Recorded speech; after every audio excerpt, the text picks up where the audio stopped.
मौत भी ये नहीं इसकी। अच्छा। और दिखाऊंगा वोट आऊंगी दोबारा। जागृति को लेकर क्या क्रम का रास्ता है? 5 क्रम का मंजूर। ठीक है। घरेटी से धर्मखेड़ी, घरेटी से जमोला, 5 क्रम के रास्ते जो गया सारे मंजूर। ठीक है सर। एक घरेटी से पूरा करना है। सुना था जो परिभाषा होती थी लोगों के लिए सरकार, उसको चरितार्थ करना है कि आज जनसंवाद के माध्यम से हम आपकी बात को सरकार के माध्यम से और सरकार की बात को आपके माध्यम से हम सारगर्भित करवाना चाहते हैं। आदरणीय मंत्री जी, आपसे निवेदन कि आप अपना विचार वक्तव्य प्रस्तुत करें। जी, हमारे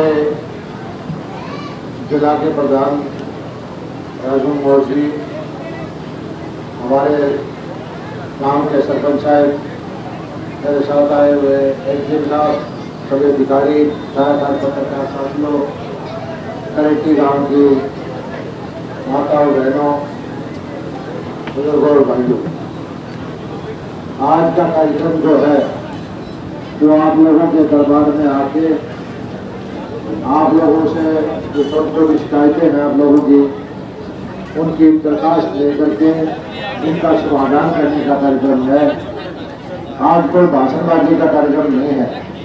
पुराना हल्के के आज 4-5 गांव मैंने रखे हैं, चंडीगढ़ से सुबह चला था और हर हफ्ते में किसी न किसी हल्के में जाता हूँ और मकसद यही है कि जो हमारे ग्रामीण प्रदेश के लोग हैं, किसान भाई हैं, खेती बाड़ी में आधारित जो मजदूर वर्ग है, उनकी समस्याओं का समाधान करें। बैठे बैठ जाओ तो सोशल मीडिया से। तो आज जो है मैं आपके गांव में हाजिर हुआ हूँ और ये मेरा सौभाग्य है कि हरियाणा का सबसे बड़ा वर्ग जो किसान है उसकी सेवा का दायित्व मुझे मिला हुआ है। 2/3 आबादी गांव में रहती है, खेती बाड़ी पर आधारित है और जो हरियाणा सरकार कर सकती थी वो करने की कोशिश मैंने की है। 2014 से हमारे प्रधानमंत्री नरेंद्र मोदी जी आए और आते ही कहा कि गांव में रहने वाले की आमदनी बढ़ानी है, किसान की आमदनी बढ़ानी है और किसान की अगर आमदनी बढ़ानी है तो सबसे पहले तो उसको पूंजी ठीक दे, साहूकार के ब्याज से छुटकारा दे, उसके लिए केसीसी की मात्रा बढ़ाई, खाद के, बीज के या जो इनपुट की कॉस्ट है वो दामट न दे। पर जो जोखिम है, कभी किसान जब पाला मार जाए, कभी ओले पड़ जाए, कभी जल भराव हो जाए, उस पर जोखिम फिर करें, बीमा की योजनाएं लेके आए और जो फसल उसकी हो जाए उसके लिए भाव अच्छा है। इस दिशा में जितना काम होना चाहिए था पूरा जोर लगा के भारतीय जनता पार्टी की सरकारों ने किया है। और मैं तो एक चीज को खुशी मानता हूँ कि आज कोई भी पार्टी हो, पक्ष हो विपक्ष हो, चर्चा किसान की करते हैं। पहले इतनी किसान की चर्चा नहीं होती थी जो आज के दिन होती है और उसका परिणाम ये है कि हर सरकार का, चाहे वो कहीं की भी हो, ध्यान ये रहता है कि किसान की भलाई के लिए काम करें। हमारी सरकार आपके सामने है, छोटी छोटी बातें हैं। खाद का रेट जो था, यूरिया का 2014 में भी यही था, आज भी वही है। डीएपी का रेट सिर्फ 200 रुपये बढ़ाया है। हालांकि बाजार में, अंतर्राष्ट्रीय बाजार में जो 300 रुपये का यूरिया का कट्टा है वो 3-3 हजार रुपये का लाके दे रहे हैं। इसी तरह से डीएपी का रेट है, कोरोना में तो 5,000 रुपये तक का कट्टा जा करके हमने किया। 2.5 लाख करोड़ रुपए की सब्सिडी जो है आज की है, पहले तो 2014 में सिर्फ 50,000 रुपये की, 50,000 करोड़ रुपए की होती थी। बजट का, खेती बाड़ी का, हरियाणा का बजट 800 करोड़ रुपए का था, आज वो 5-6 गुना हो गया। नहरों का बजट है वो 5-6 गुना हो गया, बिजली का बजट है वो 5-6 गुना हो गया और 2014 से पहले हर साल बिजली के रेट बढ़ते थे, ये रिकॉर्ड की बात है। आज 9 साल हो गए कोई बिजली का रेट नहीं बढ़ा।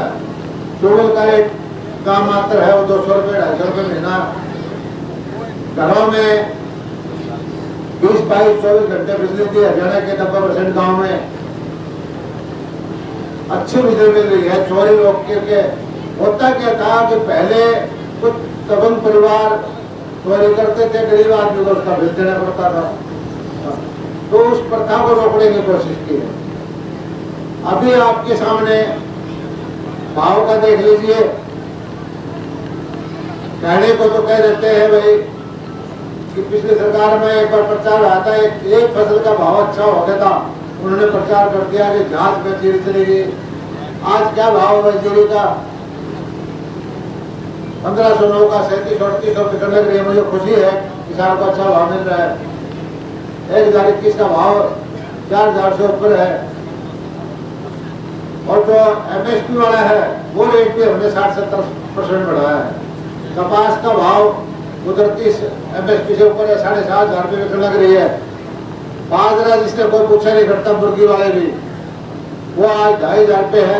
भाव बाजार में 2100-2000 है, लेकिन हमने खरीद शुरू करवा दी। जो बीच का गैप रहेगा भावांतर से उसका पैसा देते हैं। ड्रिप इरिगेशन की स्कीम हम लेके आए। हरियाणा के अंदर 7-8 लाख एकड़ जमीन ऐसी है जिसमें चोआ चढ़ गया था, और लगा के उसका पानी निकाल के चोआ तोड़ने की स्कीम लेके आए। ये आपके हल्के में बहुत सारे गांव थे, हरेटी गांव में भी पानी चढ़ा करता। जहाँ जहाँ बिजली फ्लड कंट्रोल बोर्ड की मीटिंग में 1200 करोड़ रुपये मंजूर करे कि किसानों का जो पानी चढ़ता है उसको तोड़ो। इस बार हम एक स्कीम और लेके आए। मुख्यमंत्री जी ने फैसला किया है कि जिन गांवों के अंदर पानी पिछले 10 साल से निकलता ही नहीं, उस जमीन को किसान को छोड़ देते हैं, मैं सरकार को दे दो। जो एक्विजिशन का रेट है उसको सरकार को दे दो, आप जमीन दूसरी जगह खरीद लो। सरकार वहाँ उसको तालाब बना लेगी, कोई मच्छी मार लेगी, कोई और कोई काम कर लेगी, कोई लेक बना देगी। हर तरह से हम ध्यान देते हैं कि किसान को उसकी मदद हो। और उसके बावजूद भी विपक्षी पार्टी ये क्लेम करते हैं कि उन्होंने ज्यादा काम किया। बीमा की योजना जब हम लेके आए थे, सब प्रचार करते थे बीमा से किसान लुट जाएगा, सेठ साहूकार बढ़ जाएंगे। 1800-1900 करोड़ रुपए किसानों से 2016 से आज तक लिया है। 8500 करोड़ रुपए का बीमा मंजूर किया है, जिसमें से 7500 करोड़ तो बट दिए, 1000 करोड़ रुपया भी सरसों वाले गेहूं वाले और ये आने हैं। और हरियाणा सरकार का, भारत सरकार का पैसा और किसान का पैसा तीनों को जो कंपनी को गया है, उससे 12,1200 करोड़ रुपया किसानों को ज्यादा मिला है। देश का हमें नहीं पता, लेकिन हरियाणा के अंदर कंपनियां 1,000-1,200 करोड़ रुपए बीमा के घाटे में है। 4,000 करोड़ रुपया हमने जो खराबे का पैसा जो बीमा नहीं करवाते उन किसानों को दिया। 4,000 करोड़ रुपए जो मोदी जी आए हैं किसान सम्मान निधि के 2,000 रुपए करके 6,000 रुपए साल कहते हैं वो दिए। 80,000 ट्रैक्टर, कल्टीवेटर, हर्रो, ये जो पराली वो जो काट बनाने की मशीन है, बेलर, 80,000 50%, 70%, 60% सब्सिडी उनकी दी। जो सिंचाई की योजनाएं हैं 85% सब्सिडी उस पर देते हैं। पॉली हाउस पे सब्सिडी, नेट हाउस पे सब्सिडी। और हमारे पशुओं का आप देख लो, 100 रुपये में बीमा करते हैं। पहले जो किसान SC-BC के थे उनके 25 रुपये में 64 करोड़ रुपए बीमा योजना का पशुपालकों को बंटवाया हमने। और जो जमींदार नहीं है, जो गांव में रहते हैं, गरीब आदमी को भैंस पाल ले, बकरी पाल ले, गाय पाल ले, उनके लिए भी पशुधन क्रेडिट कार्ड देने की योजना बनाई। अभी हम एक नई योजना लेके आए हैं कि हमने पता है कि गांव में मैं रहता हूँ, जमींदार करता रहा हूँ, जमींदार हमारे पूर्वज भी रहे हैं। कोई पशु बड़ा है, ज्यादा बीमार हो गया, जाने की पेंशन को नहीं होती, उसकी डॉक्टर आए को नहीं, उसके लिए हमने एम्बुलेंस चला दी है। 1 नंबर देंगे, कॉल सेंटर चलाएंगे, उस पर फोन करके 15 मिनट में डॉक्टर दवाई घर आएगा आपके पास। जो जोखिम हो जाता था, मौत हो जाती थी किसान की, पशु की, उसको भी भाई योजना लेके आए हैं। 200 वैन चलाएंगे हरियाणा के अंदर और 1 नंबर देने, जैसे पुलिस का नंबर है 10 मिनट में पुलिस आ जाती है, इसी तरह से 15 मिनट में 20 मिनट में डॉक्टर आ जाएगा। हर तरह की कोशिश कर रहे हैं कि नई नई कोशिश, नई नई विधि लेके चले। सबसे ज्यादा फसलें हरियाणा में खरीदने वाला हरियाणा प्रदेश है। मंडी हमारी ओरों से बेहतर है। सबसे बड़ी मंडी हमने कन्नौर में हिंदुस्तान की नहीं, एशिया की बड़ी मंडी 550 किलो में सब्जियों की, फलों की बनवा रहे हैं।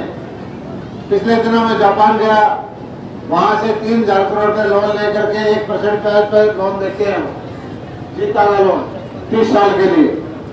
ये हर ब्लॉक के अंदर हम बनवा दे, सब्जी वाले के लिए, फल वाले के लिए, कोल्ड स्टोरेज, पैकिंग का, ग्रेडिंग का, पैक करके, ताकि वो सब्जी बड़ी मंडी में जाके विदेशों तक माल जाए। फूलों की खेती वाले का, उसके लिए सुविधा दे रहे। खाने पानी की जमीन है, अपने जीवन में बहुत होना है। झींगा का आपको सुन के भरोसा नहीं होगा कि 2,500 करोड़ 2,500 करोड़ रुपए की मच्छी पैदा करता है हरियाणा। 2.5 एकड़ का किसान, उसमें 20 लाख की लागत आती है, 8-10 लाख सब्सिडी मिल गया है। 6 महीने में उसने पहले साल के अंदर 30 लाख की, 35 लाख की, 40 लाख की झींगा बिकी है। 2,000 किसान के फार्म बना चुका मैं। मेरा टारगेट है कि 10,000 फार्म अगले 2-3 साल में बनाऊं, जो नौकरी के लिए मारे फिरते हैं। किसानों के बच्चे, खारा पानी की जमीन जिसमें 10,000 रुपए की आमदनी नहीं होती थी, उसमें 20-20, 15-15 लाख रुपए की आमदनी होगी। तो इस तरह की योजनाएं बहुत सारी है। मशरूम की खेती करें। मेरा कहने का मतलब यह है कि हर तरफ ध्यान है सरकार का, किसी भी तरह से देहात सुधरे। और भाई, पहले वाला सिस्टम हमने पता है कि एक आदमी था, आदमी वो नौकरी लगवाया करता, बदली में वही करवाता था, वोटा के ठेके में वही लिया करता। आजकल सब कुछ धीरे धीरे ऑनलाइन हो गया। पीले कार्ड बनने हैं तो वो उससे बनेंगे, बुढ़ापा बनने तो वो उससे बनेंगे, चिरायु कार्ड बनना है तो वो बनेगा। और मैं समझता हूँ चिरायु कार्ड की जो योजना है, उससे बढ़िया कोई योजना नहीं है। गांव में गरीब आदमी होता था, एकदम झटका जाएगा, झटका लग जा, अस्पताल में जाओ, 1.5-2 लाख मिला जा, पड़ोसी से उठा टेक के 10-10 साल तक उसके बालक मजदूरी करके खर्चा नहीं उतरता था। 5 लाख रुपए तक का हमने इलाज फ्री करवाया। लोगों को फायदा हो रहा है। और कल्याणकारी लोकतंत्र की सरकार जो हो, उसका फर्ज बनता है कि आम जनता के लिए जितनी सुविधाएं देश के, और भारतीय जनता पार्टी के, चाहे मैं हूं, चाहे दूसरे हो, चाहे राज्य हो, भाई हमको ऊपर से चांद बरसा नहीं आ रहे। आपने घर से वो सन्नी का टोड़ी है, वो रामनामणी कर रखी है, दूध काट रखे है। सपेट पकड़ भी रहे हैं एक्शन साहब बताबे जी। अरे ये तो हमारे प्रशासनिक अधिकारी, आप इसको मेरी शिकायत ना समझिए। ऐसा कुछ, अरे आज तो कहने का नहीं, काम कर रहे हैं जी। लेकिन मैं बताऊंगा जी आपको, अब मेरे मैं बता दिया कि 80 लाख के टेंडर लगा करके 6 महीने में 80 लाख करके खत्म करके दिखाओ। प्रस्ताव दिलाओ, स्टॉप राइट दिलवाओ। हाँ जी, प्रस्ताव दिलवाओ सर। प्रस्ताव दे भाई। अरे प्रस्ताव तो मैंने पहले में दे रखे हैं, दे दो आप 80 लाख दे रखे हैं जी मैंने। ठीक है, आज एक बात और है सर, 80 से इनाम खत्म कर दिया, 80 और हमारे लिए मंत्री साहब। आज एक बात और बताओ जी, मेरे ब्लॉक के जेई साहब भी बैठे हैं यहाँ पर। मेरे ब्लॉक में 2 जेई हैं जी, गांव 38 हैं जी। जेई तो आप लगा रहे हैं भाई। एक तो मेरे जेई बढ़ाए जाए जी, कम से कम यहाँ से लगा दें तो कट जाए, गलत बढ़ जा, ऐसा नहीं है। उसका समाधान करेंगे, उसको ठीक कर देंगे। कोई भी चीज नहीं, सही चीज शुरू होती है, छोटी मोटी दिक्कत आती है, लेकिन हम ठीक करेंगे। यही इसीलिए मैं आया हूँ कि आप लोगों की समस्याओं का समाधान करें। इब्जन भाइयों ने दरखास्त दे रखी है, उसकी सुनवाई करते हैं। सारा की तो नहीं हो पाएगी क्योंकि टाइम कम है और गाँव में जाना है, और जो रह जाएंगे उनका समाधान भी करेंगे। और कोई बात आपकी कहना हो तो हर आदमी की सुन के जाऊंगा। आपका बहुत बहुत शुक्रिया, धन्यवाद। बहुत बहुत धन्यवाद मंत्री जी। एक बार तालियां तेज होनी चाहिए भाई, स्वागत में तालियां तेज होनी चाहिए।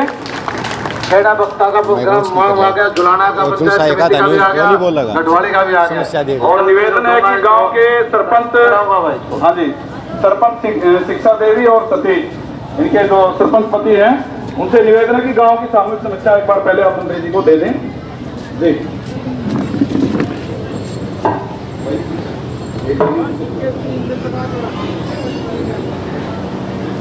माननीय कृषि मंत्री जेपी दलाल का हमारे गांव खरेटी की देवभूमि पर पहुंचने पर ग्राम वासियों व ग्राम पंचायत की तरफ से तय दिल से धन्यवाद। मंत्री महोदय, हमारी कुछ गांव की मांगे हैं जो इस प्रकार से है, मैं आपको गांव के सामने बोल के सुना देता हूँ।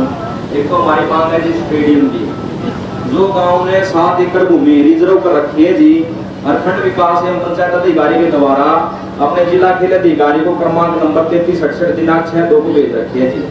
एक हमने जी निर्देशक खेल एवं युवा कार्यक्रम विभाग हरियाणा पंचकुला में भेज रखी है जी। एक तो जी आपसे उम्मीद करेगा पूरा गांव ये हमारे स्टेडियम की जो हमने जमीन रिजर्व करके छोड़ रखी है जिसपे एक स्टेडियम बना जाए। एक हमारी मांग है जी गांव खरेटी की सीवरेज की जी। गांव बड़ा जी 5-6 हजार की जनसंख्या है, जिसके कारण ज्यादा पानी होने के विस्तृत पानी होने के कारण हमारे गांव में तालाब ओवरफ्लो हो जाते हैं जी। उसका नुकसान क्या होता है जी, ओवरफ्लो तालाब होने के कारण में जल लेवल गांव का ऊपर आ जाए जी, जो ऊपर आने के उसे मकान भी खराब हो रहे हैं जी, और पानी भी मतलब यूज में नहीं आ रहा। अगर हमारे गांव में सीवर दबा दिया जाए, रेस्टिकी बना दिया जाए, तो किसानों को इसको पानी यूज में भी आ सकता है, और जो हमारा गाँव का सतर है वो नीचे जा सके। एक हमारे गांव का जी कम्युनिटी सेंटर है, जो सरकार का हमारे पास लेटर आया था जी, हमने 3 एकड़ भूमि रिजर्व करके और उसकी फिजिकल जो भी रिपोर्ट होती थी सारी करवा के एस्टीमेट बनवा के, ये हमारा जी क्रमांक HRDF 208 दिनांक 1/5/2023 को HRDF ने जी डिमांड के लिए भेज रखा है जी। हमारी 3,78,00,000 की डिमांड है जी। आपसे निवेदन करेंगे जी हमारा बजट पास करवा के भेजने का काम करेंगे जो हमारे गाँव में कम्युनिटी हॉल बन सके। एक हमारे गांव में जी खरेटी गांव ने 5 एकड़ जमीन भूमि रिजर्व कर रखी है जी, नर्सिंग कॉलेज के लिए 10 बेड के अस्पताल के लिए। तो हम आपसे उम्मीद करेंगे जी हमारे गांव में एक अस्पताल बन जाए जी, आसपास के गांव में 10 बेड का, और एक ये नर्सिंग कॉलेज आ जाए। जो हमारी छात्राएं हैं दूर दूर जहाँ 20-30 किलोमीटर कोर्स करने के लिए, ये भी जमीन हम फ्री ऑफ कॉस्ट देंगे जी। एक हमारा पशु अस्पताल है जी। हमारे गाँव में खेती बाड़ी पे निर्भर लोग हैं जी, पशु भी पालते हैं। हमारा अस्पताल बिल्कुल खराब हो रहा है जी, इसको डेड करके इस पे नया पशु अस्पताल बनवाया जाए जी। एक हमारी मांग है जी फंड की, हमारे गांव में सरकार ने 3 करोड़ की लाइन बिछा रखी है जी, 1000 mm के पाइप लगे हैं जो ड्रेन बना रखी है, लेकिन एक उसमें दिक्कत आ रही है जी, जो रोड बने हुए हैं गाँव के थोड़े ऊपर उठ के बने हुए हैं, पानी उधर का उधर रुक रहा है, उधर का उधर रुक रहा है, तो इसके बाढ़ का है हमारे पूरे गाँव को फायदा नहीं हो रहा है। अगर इसमें सब प्रांत जोड़ दी जाए ना तो इसका फायदा हो जाएगा। जब तक हमारे गांव में सीवरेज नहीं आते तो हमारे तालाबों का ड्रेन में पानी छोड़ा जाए जी, पाइपलाइन दबा के। अरे खेतों की नाली है जी, ये सारी डेड हो रही है जी गांव की, जिसका किसान को पूरा कई लाख की लगाए जा रहा है जी, की तरह है जी कि हमारी खेतों की नाली बनवाई जाएंगी। एक जी हमारी योजना थी प्रधानमंत्री योजना, जो गाँव को गाँव से पक्की सड़क से जोड़ा जाता है। आज भी हमारे गाँव में जी 3 गाँव ऐसे हैं जो पक्की सड़क से जुड़े हुए हैं। एक तो खरेटी से धर्मखेड़ी का है जी, क्या क्रम का रास्ता है? 5 क्रम का मंजूर, ठीक है। खरेटी से धर्मखेड़ी, खरेटी से जमोला, 5 क्रम के रास्ते जोड़ेगा सारे मंजूर, ठीक है सर। एक खरेटी से पूरा डैर सर, 5 क्रम के रास्ते हैं जी, आज भी कच्चे हैं। आपका बहुत बहुत धन्यवाद होगा सर, आपने मंजूर कर दिया तो आपके धन्यवाद करते हैं। तो ये 5 क्रम के रास्ते हैं जी, ये हमारे गांव के जो है किसानों के लिए 5 क्रम के हैं जी, लेकिन ये सीम पर जाके मिले हैं दूसरे गांव की सीम पे, ये भी 5 रास्ते हैं जी, इनकी डिटेल मैंने इसमें लिख रखी है। वो तो खेत के लिए हम रास्ते, हाँ 5 क्रम के हैं सर, लेकिन सीम पर जाके मिले हैं। एक हमारी मांग है जी स्कूल की।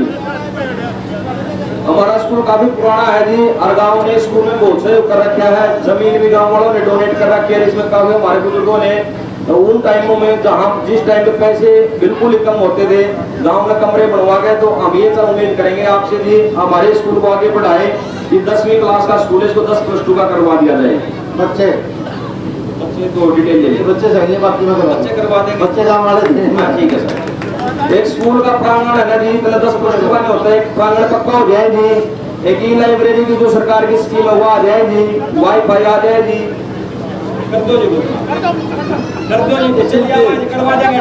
मेरी बात आप सिर्फ बच्चे स्कूल की घोषणा करता हूँ, बच्चे पूरे एडमिशन करवा देगा लड़का का, बच्चे के दाखिले चाहिए, बाकी मैं कर दूंगा। ठीक है, मैं बच्चे में नहीं ला सकता। एक जी सब ये अपना सरकार की जो ई लाइब्रेरी की स्कीम आई हुई है जी, मेरे गांव में आज भी नहीं पहुंची है जी। एक ई लाइब्रेरी दी जाए जी, स्कूल को वाईफाई कैमरे, एक जी अपने कुछ कमरे हमारे पास है, 4-5 कमरे जो पूरे पड़े हैं जी, वो हेल्थ डिपार्टमेंट को बोल के जो भी इनका होता है जी वो पूरे करवाया जाए। 4 कमरे 4 हो गए, वो अलग से दिए जाए स्कूल को जी। एक स्कूल की छोटी छोटी डिमांड हो रहे हैं जी। एक तो स्कूल में स्वीपर नहीं है जी, स्वीपर कम चौकीदार की व्यवस्था है। गाँव वाला आपको जो गाँव के काम का कट्टा बना चाहिए बा दी हरी भाई बोले किसी बोले और कमरे को रखिए जी, फोटो बनाइए सब एक चौकीदार नहीं है जी। चलो एक प्रार्थना सतली मन बोल दिया, ठीक है हो जाएंगे। एक हो रहा है जी, एक हमारी मनरेगा की है जी, बीपीएल कार्ड की है, फैमिली आईडी की, आवास मरम्मत की है जी। मनरेगा के मेरे गांव में जी काम हमें ये नहीं कहते काम नहीं मिले, काम मिल गए जी। 100 काम पूरे करके घर बैठे हैं जी मजदूर। तो बार बार नु कहे जी ऐसा हो जाए हमारा पूरा साल काम मिल जाए। मेरे गांव में 5 साल काम बहुत है जी। वीडियो सब देंगे काम। हाँ ठीक है जी, पूरे हो गए जिनके काम में जो जितना भी काम मांगे सरपंच मांगे मनरेगा बंद नहीं होनी चाहिए। ठीक है, चलो गरीबों को काम दो। एक है जी जो बीपीएल कार्ड कटे हुए हैं ना जी, मेरे गांव के जो बीपीएल कार्ड कटे उनकी दोबारा सर्वे करे जाए जी। जो गरीब है उसके बीपीएल कार्ड दोबारा जोड़े जाए जो कट गए हैं जी। सर्वे बीपीएल का फैसला हुआ है, सारे गांवों में शिकायत आई है। चंडीगढ़ से टीम भेज दूंगा, कैंप लगवा दूंगा, मौका ठीक करवा देंगे। ठीक है, इसका हक होगा उसको मिलेगा ना। बिल्कुल बिल्कुल, धन्यवाद जी। एक है फैमिली आईडी में जो जी त्रुटि है जी उसको भी पूरा कराया जाए जी, काफी परेशानी। बीपीएल और फैमिली आईडी है, अच्छा, पेंशन है, बुढ़ापा, तीनों चीज। जिन गरीब परिवारों के पास में घर नहीं है जी, तो उनकी सर्वे करके उनको घर दिया जाए। भी मेरे पीछे ही बना जी एक मकान की वही गिर गई थी छत में, या मालूम भी कर सकते हो गांव में। जिन गरीब परिवारों के पास में घरों घर मिलने थे। और एक जी जो अपने बड़े हुए थे जी, अभी ये मरम्मत के जो चल रहे थे वो भी कुछ इनका फंसा हुआ जी, वो जो लाल डोरा अभी हमने एप्लीकेशन मांगी थी 80-80 हजार रुपए देने गरीबों को घर से भेज के। कितने फार्म भरते हैं गाँव में से? हाँ, गाँव में काफी फार्म भरे में 14-15 हजार भरते हैं। तो एक ऑनलाइन है जी, उसमें क्या दिक्कत आ रही है, ऑनलाइन नहीं हो पा रही थी फार्म, वो क्या कारण है जी? 15 हजार भरे हुए चले गए, 10 कैसे नहीं हो रहे, पता नहीं क्या बात है जी। भारत के 14-15 हजार। चलो ना जी, एक रहेगा जी जो थम रहा काम। एक गांव की जी समस्या एक हो रहा है जी, मेरे गांव के आसपास में 7-8-10 किलोमीटर तक कोई बैंक की शाखा नहीं है जी। तो पूरा गांव की डिमांड है जी एक बैंक की शाखा खुल जाए जी। सरकार कोई ये मानो कोने में 5 किलोमीटर में पाओ कर रहे हैं है नहीं जी, पक्का गतौली या 5 ये अगर 5 किलोमीटर का बैंक नहीं है तो खुलवा दूंगा इस पे। अगर 5 किलोमीटर में होगा मेरे मानूंगा नहीं भाई। मना कर रहे थे काम वाले। 5 किलोमीटर में बैंक जरूर है भाई। ये तोली है जी 8 किलोमीटर पे, करेला है 6 किलोमीटर पे जी, कनाड़ा है। मैं चेक करा लूंगा। अब 5 किलोमीटर का जी वो ना रेंज की ढाल मापोगे तो मन करे 2.5 पावा जी, लेकिन रोडे पर जावा जी हम तो व्यू है कोने ये घुमाते रहो, चक्कर काटते रहो। अच्छा एक डिमांड हो रही है। हाँ ये जी समस्या है जी, जो अंगूठे नहीं लाके मापते ना जी मशीना पे, तो बुजुर्ग को ले जाने पड़े हैं जी। उसका करेंगे समाधान। चलो एक दे दो जी, करोगे कि दे दो जी, एक बैंक की बात बड़ा काम है जी। तो कुछ देंगे मेरे, ठीक है मैं समाधान करेंगे। कर दी घोषणा भाई। ऐसा ना भाई, बैंक भारत सरकार खोलती है ना, मैं तेरे पे नहीं खोलता। बैंक की सरकार की टीम ये है कि 5 किलोमीटर की मैं बताऊं, इसलिए मैंने कहा था कि वो 5 किलोमीटर में बैंक होगा तो दूसरा नहीं खोलते। 5 किलोमीटर से अलग होगा तो खुल जाएगा। तो हरियाणा सरकार नहीं खोलती। यह तो डिमांड होगी जी मेरा गाँव की। वो जो मैं बता रहा हूँ, देखो बैंक खुलती है भारत सरकार के आरबीआई की गाइडलाइन से, ऐसी चीज उनकी गाइडलाइन है 5 किलोमीटर की। तो अगर वो उसमें देखता हूँ मैं आगे, अगर उसमें आ जाएगा तो मैं कर देंगे। अच्छा ये तो डिमांड होगी जी मेरा गाँव की। हिम्मत लोग ने प्रधान में बना रखा हूँ जी, वो तो मेरा मैंने सारा मेरा। उसकी मांग हमारी ये है जी, जो हमारी आपके साथ में लड़ाई लगा लो या भाई हमारी मांग लगा लो, कुछ भी लगा लो, वो ये है जी हर सरपंच ये कह रहा है जी जो ई ट्रेडिंग लगाई है ना, या ये बोलते हैं इसको ई टेंडरिंग है, ई टेंडरिंग लगाई है ना जो आपने, उसकी खामियां सरकार को पता चल गया यहाँ पे। क्योंकि मेरे अपने गांव की बात बताता हूं मैं। गांव के पास में पैसे की तो कोई कमी नहीं है, मतलब 40 लाख के टेंडर लगा रखे हैं। जब सरसा में बैठे होंगे इसको वहाँ पे अंकित जी 2 टेंडर लगे तो जी 1.5 साल हो गया जी। 1 टेंडर में लगे 7-8 महीने हो गए जी। मैं अपने यहाँ कितना काम कर दिया आपने अपने गांव में? मेरे ने 40 लाख के तुमने टेंडर लगवा रखे हैं जी। अच्छा, और वैसे कितने खर्चे? वैसे 20-25 लाख के और काम 25 तो वैसे खर्च वो लिमिट पूरी